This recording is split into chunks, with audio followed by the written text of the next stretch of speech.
Assalamualaikum warahmatullahi wabarakatuh. Perkenalkan, saya dari kelompok 3. Nama Nazatul Dini Fazira NIM 17810201081 ingin mempresentasikan mengenai model linear umum atau the general linear model. Model ini didasarkan pada penggunaan kuadrat terkecil untuk memperkirakan parameter tingkat signifikasi dan goodness of fit dari persamaan keseluruhan.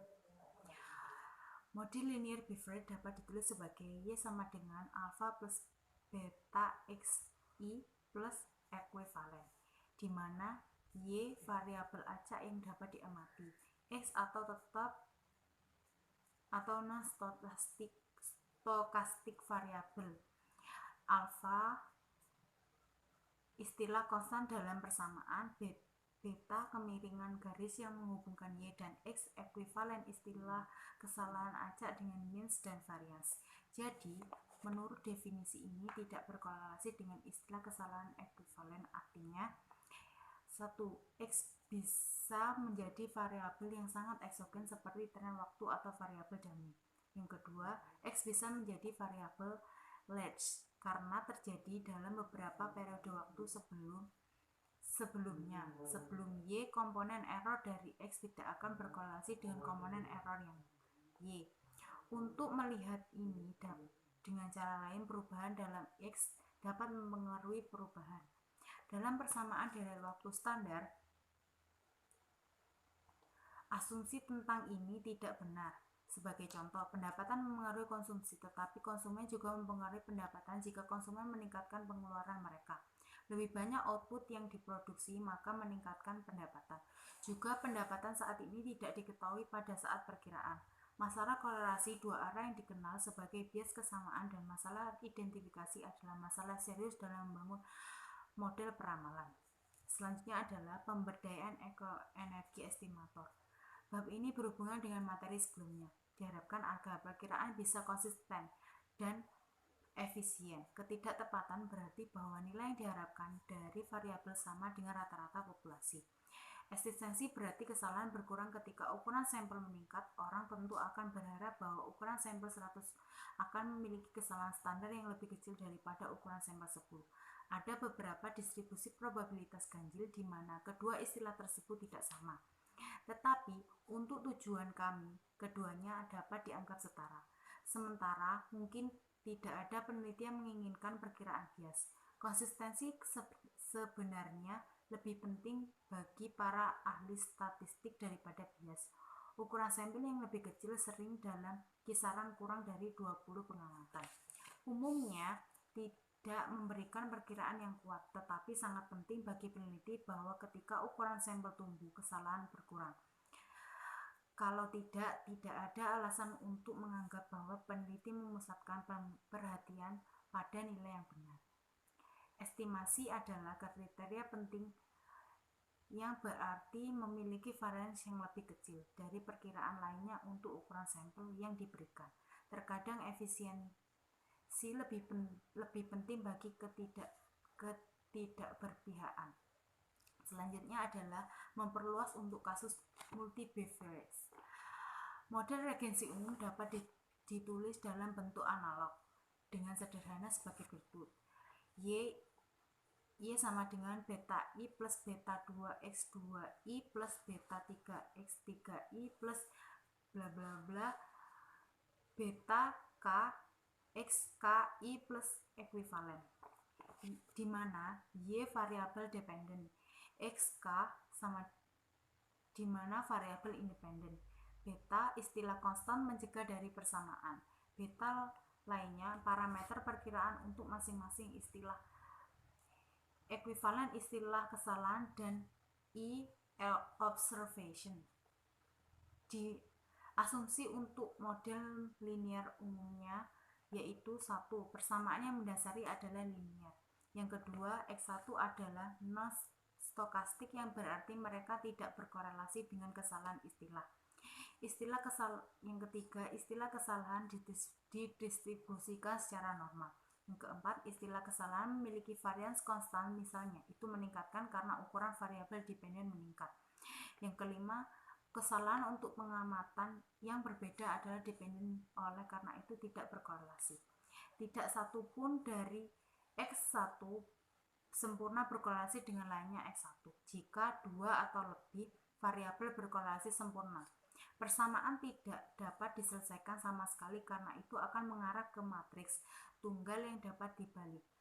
Bahkan jika salah satu atau lebih korelasi berpasangan sangat tinggi walaupun bukan satu. Estimasi parameter cenderung memberikan perkiraan yang masuk akal. Selanjutnya yaitu penggunaan dan penyalahgunaan R2 dan perbedaan dari R1 dan R2.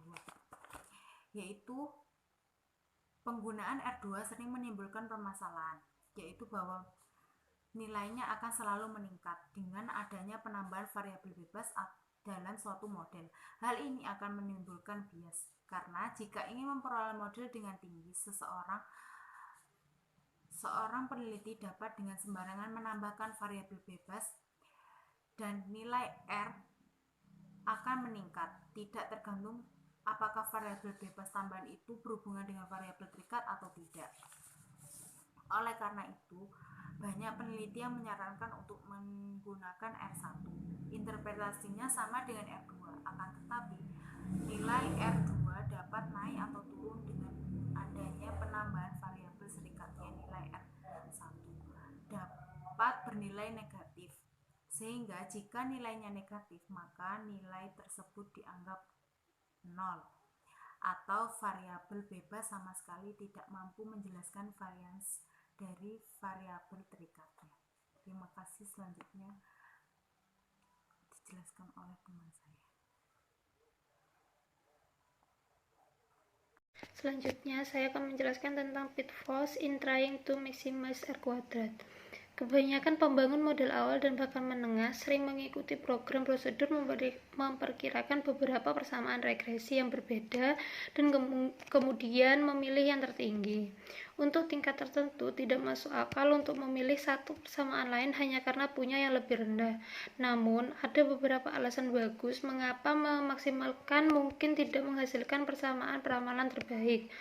Beberapa yaitu sebagai berikut. Yang pertama, menambahkan nilai like dari variabel dependen akan selalu meningkat R kuadrat untuk variabel dengan tren yang kuat, tetapi hampir pasti akan meningkatkan kesalahan di dalam multi peramalan metodenya. Yang kedua, menggunakan apa yang pada dasarnya variabel yang sama di kedua sisi persamaan akan juga meningkatkan kecocokan, tetapi akan selalu menghasilkan perakiraan yang lebih buruk. Yang ketiga, menggunakan data yang tidak disesuaikan secara musiman akan menghasilkan R2 yang lebih baik, tetapi hanya karena menjelaskan faktor musiman yang sudah dijelaskan secara ekstrim. Yang keempat, secara umum, semakin kuat tren, semakin tinggi R2, dan semakin lemah tren, semakin rendah R2. Tetapi, persamaan yang hanya menjelaskan tren umum memberikan tidak ada bantuan dalam periode perkiraan. Yang kelima, menjelaskan nilai ekstrim. Nilai ekstrim yaitu nilai kesalahan yang lebih dari 3 standar deviasi dari mean. Dengan menggunakan variabel dummy, akan selalu meningkatkan R2, tetapi biasanya tidak akan memberikan akurasi tambahan untuk perkiraan. Dan yang terakhir yaitu menjalankan ratusan regresi tambahan untuk meningkatkan R kuadrat sedikit mungkin dapat meningkatkan perkiraan. Telah dicatat bahwa mengubah bentuk variabel dependen mungkin menghasilkan yang lebih rendah, tetapi juga kesalahan standar yang lebih rendah. Itu berarti memaksimalkan dan meminimalkan kesalahan standar perkiraan belum tentu hal yang sama. Selanjutnya saya akan menjelaskan tentang mengukur dan memahami korelasi parsial. Cukup sering terjadi suatu kasus bahwa dua variabel X dan Y akan tampak sangat korelasi tinggi, tetapi ketika seseorang menghitung persamaan regresi yang mencakup A variabel ketiga Z, korelasi parsial antara X dan Y akan hilang. Bahwa berarti korelasi antara Y dan residual berdasarkan pada regresi antara X dan Z adalah 0. Meskipun tidak terjadi sesering itu, dapat juga terjadi bahwa X dan Y tidak berkorelasi. Tetapi ketika variabel Z ditambahkan ke persamaan, baik Y dan Z menjadi signifikan karena mereka berkorelasi negatif satu sama lain. Di sini Yang pertama yaitu matriks kovarian dan korelasi. Ini adalah masalah sederhana untuk menghitung matriks kovarian untuk semua variabel yang digunakan dalam regresi yang diberikan. Tetapi itu tidak memberikan banyak informasi yang berguna karena variabel umumnya besarnya berbeda. Misalnya ada suku bunga, ada miliaran dolar, ada perubahan presentasinya, dan sebagainya. Namun, cacat ini dapat dengan mudah diperbaiki dengan mengubah kovarian matriks ke dalam koefisien korelasi menggunakan rumus yang diberikan. Yang kedua yaitu koefisien korelasi parsial, yaitu merupakan korelasi antara dependent variable dan independent variable yang diberikan setelah dampak semua industri lainnya variabel independen dalam persamaan telah diperhitungkan. Penyebut disertakan hanya untuk tujuan penskalaan, yaitu mengkonversi matriks kovarian ke matriks korelasi. Jadi fokus pada istilah di sini adalah dalam pembilang. Dalam beberapa regresi dalam persamaan-persamaan, semua interaksi juga harus dipertimbangkan. Beberapa percobaan dan kesalahan dalam memperkirakan regresi selalu harus diantisipasi. Paling pembangun model menjalankan regresi awal, lihat residu, dan kemudian mencoba menemukan beberapa variabel lain yang sesuai dengan residu yang tidak dapat dijelaskan. Tidak masalah terjadi kesalahan asal tidak dilakukan secara ekstrim. Dan yang ketiga yaitu regresi bertahap. Pembangunan model akan memilih yang cukup besar mengatur semua variabel yang mungkin. Program akan memilih yang awalnya korelasi tertinggi dengan variabel dependen dan menjalankan regresi itu, kemudian mengkorelasikan residu dengan variabel yang memiliki korelasi tertinggi dengan residu tersebut. Jalankan regresi lain, bandingkan residu dengan variabel yang memiliki korelasi paling tinggi dan seterusnya sampai tidak signifikan variabel ditemukan. Tetapi sebenarnya itu tidak berfungsi dengan baik karena beberapa alasan. Memang potensi untuk penyalahgunaan koefisien korelasi parsial mungkin lebih besar dari potensinya kegunaan. Masalah dengan pendekatan ini selain kurangnya teori yang jelas, yaitu gagal mempertimbangkan kemungkinan kovarian negatifnya. Mungkin baik variabel X2 maupun X3 tidak memiliki korelasi signifikan dengan Y, tetapi ketika termasuk dalam regresi yang sama, keduanya menjadi signifikan. Perkenalkan, nama saya Arif Tirta Masani Dewantoro, NIM 1708 1020 1208. Selanjutnya saya akan menjelaskan tentang menguji dan menyesuaikan autokorelasi. Di sini saya akan menjelaskan apa itu uji autokorelasi. Terlebih dahulu, uji autokorelasi adalah sebuah analisis statistik yang dilakukan untuk mengetahui adakah korelasi variabel yang ada di dalam model prediksi dengan waktu, perubahan waktu. Nah, oleh karena itu, apabila asumsi autokorelasi terjadi pada sebuah model prediksi, maka nilai gangguan tidak lagi berpasangan secara bebas, melainkan berpasangan secara autokorelasi. Uji autokorelasi di dalam model agresi linier harus dilakukan apabila data merupakan data time series atau runtut waktu. Nah, sebab yang dimaksud dengan autokorelasi sebenarnya adalah sebuah nilai pada sampel atau observasi tertentu sangat dipengaruhi nilai observasi sebelumnya. Untuk pengertian autokorelasi yaitu terjadi antara observasi ke satu dengan observasi ke satu observasi ke I dengan observasi ke I1. Contohnya itu yaitu misalkan gini ya, contoh mudahnya sampel ke-20 nilainya itu dipengaruhi sampel ke-19. Sampel ke-19 itu nilainya dipengaruhi oleh sampel ke-18 dan seterusnya. Dan untuk penyebab autokorelasi dan mengapa terjadi, yang pertama itu antara lain yang pertama kesalahan model linier atau non linier. Untuk yang kedua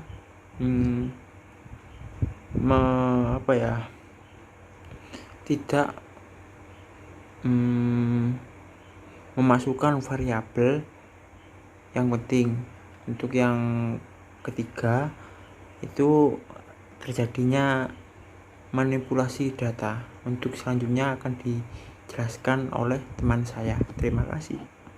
Baik, di sini saya akan menjelaskan tentang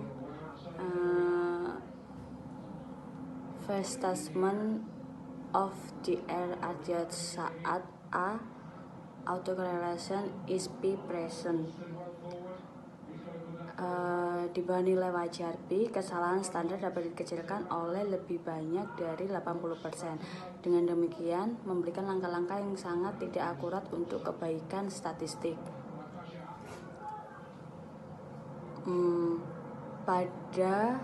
Sebenarnya ada tes yang cukup sederhana untuk ini. Pertimbangkan keduanya bersamaan. Yang pertama yaitu Y1 sama dengan P Y plus BX1 1 min BPX plus E1, dan Y kedua sama dengan A1 Y plus A2X1 ditambah A2X1 min 1 ditambah E1. Ini sama dengan batasan A1 A2 plus A3 sama dengan O, yang berisi tes sederhana untuk menentukan apakah hubungan itu berlaku atau tidak, dikenal sebagai pembatasan koefisien Watt. Jika hubungan tidak berlaku, maka R penyesuaian tidak boleh digunakan dan percobaan lebih lanjut dengan bentuk persamaan yang akan dijamin. Autokorelasi tidak bias koefisien kecuali tergantung Lex variabel yang digunakan. Yang selanjutnya yaitu testing dan adjusting untuk heterosedasticity. Pada bab yang selanjutnya yang akan saya bahas, alasan utama lainnya untuk non-normalitas residual adalah bahwa semakin besar nilai variabel dependen, semakin besar nilai sisa. Pada intinya itu berarti memberikan bobot lebih besar ke titik sampel yang lebih besar dan dalam persamaan regresi, yang berarti bahwa statistik good of fit terlalu berlebihan seperti halnya untuk autokorelasi.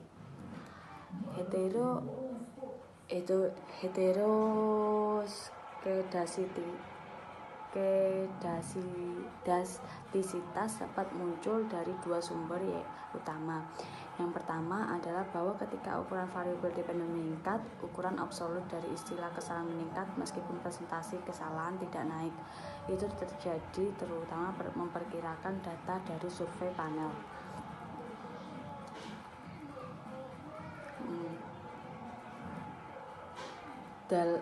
Dalam data ekonomi makro, persamaan harga mungkin didominasi oleh guncangan energi sehingga mengabaikan pentingnya variabel kunci lainnya seperti biaya tenaga kerja unit, pemanfaatan kapasitas, kebijakan moneter, dan sebagainya.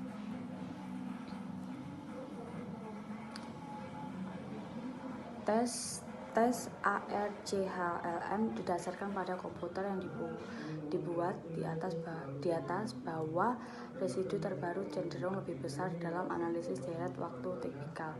Engel dengan demikian menyarankan memperkirakan persamaan ET2 sama dengan B1 tambah B2 E2 T-1 ditambah B3 E2 T-2 ditambah selanjutnya hingga BKE2 T-K-1. Penelitian memilih nilai K atau Evius meminta untuk memberikan penjelasan pada K tersebut. Jika persamaan yang signifikan seperti yang diukur dengan rasio F, maka ada heteroskedastisitas. Tes White adalah yang lebih umum dan melibatkan perluasan persamaan regresi untuk memasukkan nilai variabel kuadrat dan produk silang di antara variabel independen. Di sini F rasio digunakan untuk menentukan apakah persamaan itu signifikan. Demikian presentasi yang sudah kami paparkan dari kelompok 3. Jika ada kesalahan perkataan atau penjelasan yang kami ucapkan, kami mohon maaf. Terima kasih. Sekian, selamat siang.